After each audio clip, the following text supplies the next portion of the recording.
guys have been asking whether or not you should do cardio during a cut. So I thought it would be worthwhile to discuss here, especially considering that I'm cutting at the moment. So I just finished up 45 minutes of cycling around the lake. Nothing too strenuous, but I want to talk about why incorporating cardio of that nature might be able to help you along your fat loss journey. So we know that to lose weight we need to establish a calorie deficit, and we can do this through either a high flux or a low flux state. Now, a high flux state means you have a higher level of calories being burned from activity and therefore a greater amount of calories coming in, whereas you could have the same calorie deficit but in a low flux state where you move less but also therefore you have to eat less. Now, the research is pretty clear that a high flux state achieved through more physical activity is associated with better metabolic function and of course improved cardiovascular fitness, which could help you to train harder for longer in the gym without tanking. A metabolically flexible person's also able to better adapt to periods of fasting, feeding and really hard exercise.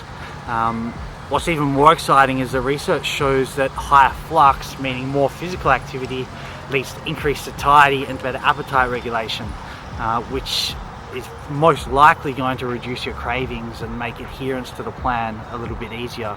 Now, of course, the other obvious benefit of that a high flux state is that you can shred fat on a higher but more achievable calorie level. And coming from someone who has a quite outrageous appetite, this helps in a big way. Other studies have shown that those with high flux during weight loss, they also have less weight rebound after the diet, which means having a high flux state might prevent that sort of crazy blowout period that sometimes happen after a diet. So assuming you aren't destroying yourself during your cardio sessions to the point where you're not being able to sort of perform properly in the weights room, I see very little downside to incorporating cardio during a cutting routine, but definitely numerous upsides. So if you are biased against cardio, perhaps influenced by the fuck cardio movement that went around for a while, I think you should probably rethink your strategies a little bit.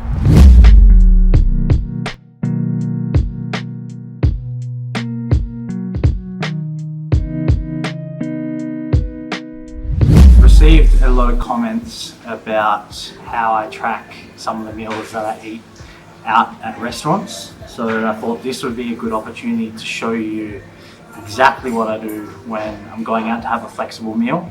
So by flexible meal, I mean a meal that's not on my meal plan, but I will match the calories and the macros roughly to the specific meal that I'm replacing from my meal plan. So what we have here is an egg white omelette. So the menu item says full egg omelette, but most places I find if you just ask the chef and say, listen, I'm on a special diet, can you just cook it with egg whites? And most of them are happy to do that. So we had got just the egg whites here, and I asked them how many egg whites they use. I've also added sides of chicken breasts and sides of mushroom as well. On top of that, I've got 3 slices of sourdough toast and a black coffee with skim milk on the side. So I'm gonna add some of the milk, but if you ask for the milk on the side, you can know exactly how many calories you're getting in from milk. So I'm gonna show you how I accurately track or estimate this meal to stay on plan. So first thing I do is I'm going to weigh how much milk I'm using in my coffee. So I bring a scale with me, just tear it at 0 and then pour the milk in.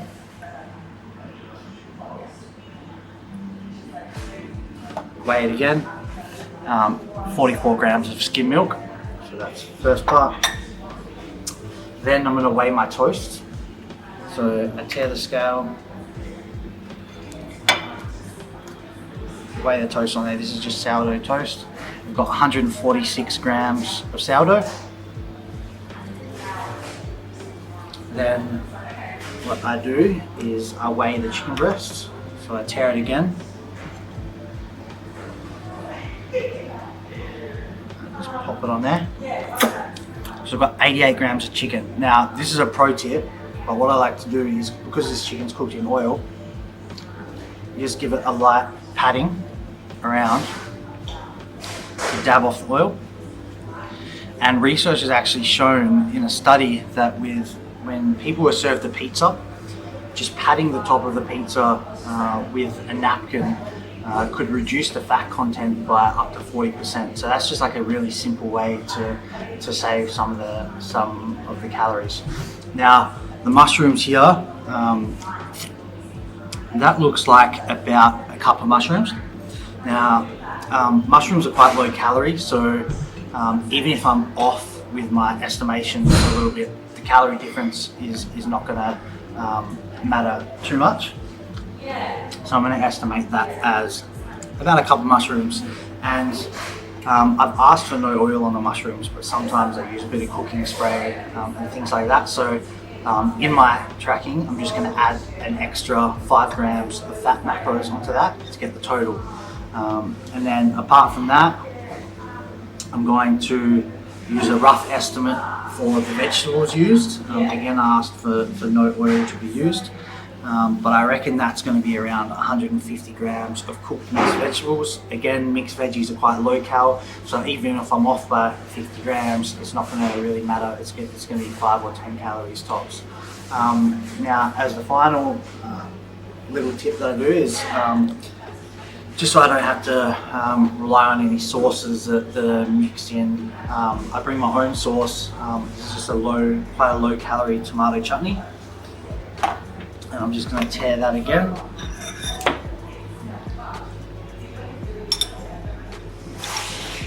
About a serving there. That'll be plenty. And the serving is 15 grams, so about 2 servings of that one, and that's only 20 calories. So I'll put the total macro breakdown up here.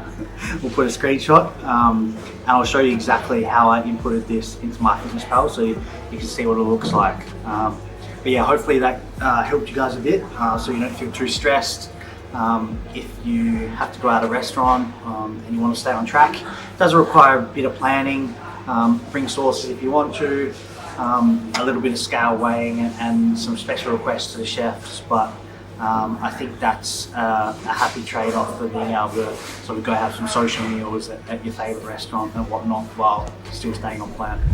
So I thought I'd give a quick rundown of the progression during my cut so far. So this is the end of week 4 now.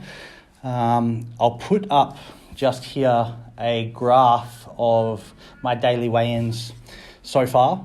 So you can see that I've lost a fair chunk of weight, in the magnitude of 8 kilos across 4 weeks so far. Now that probably seems like a massive amount to a lot of people, but it's really not that much when you take into consideration the excess food volume that I would have had in my GI at 5,000 calories, the loss of fluid and the fluid that's bound to the glycogen that's lost as well. So all of that is I estimate would account for upwards of 4 kilos of that weight drop so far. So we're looking at probably a realistic 3-4 kilo drop of actual fat mass, I think.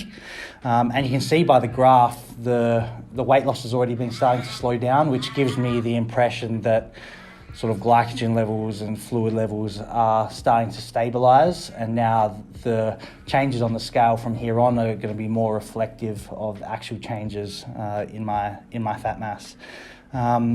So I've been aiming to be losing at least 1 kilo per week. You can see with the last week I only lost on average 1.1 kilos, so I'm coming to the lower limit of my threshold now. Going into week 5, I'm going to be leaving my calories and my macros the same as they were at the start, but I have a feeling that maybe in a week's time I'll probably need to push a little bit harder. My training hasn't really taken a knock yet. Hunger is there, but it's super manageable. as I discussed in my last video, most of the meals have been on the meal plan, and then I've been flexibly tracking around 5 or 6 meals per week if I go out to breakfast, or if we have a plan sort of cook up at home or something like that.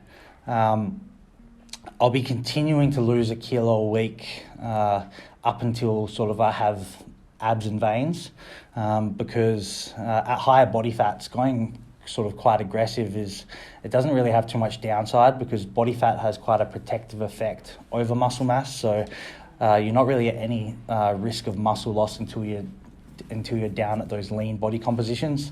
So once I have got the abs, once I have got the veins, then I'll start being a little bit more conservative with my target weekly weight losses, just so I can sort of reduce the risk of my performance taking a dive and sort of losing a bunch of lean mass, which obviously I don't want. Training wise, I've been doing 4 to 5 cardio sessions per week, ranging from 30 to 45 minutes, whether that's boxing or cycling, sometimes walking, and then weights training, doing the best I can with what I've got around the home, trying to lift regularly at least 5 times per week, and I have 2 complete rest days. So things are going well so far. A third of the cut's done. It does feel like the next couple of weeks are probably going to get a little bit tougher, and then the final third's probably going to be where I really have to sort of override some hunger urges and things like that. But yeah, I thought I'd just give an update on my cut, and if you've got any questions about the changes or my plan or why I'm doing certain things, drop a comment in the YouTube video, and I'll do my best to answer it.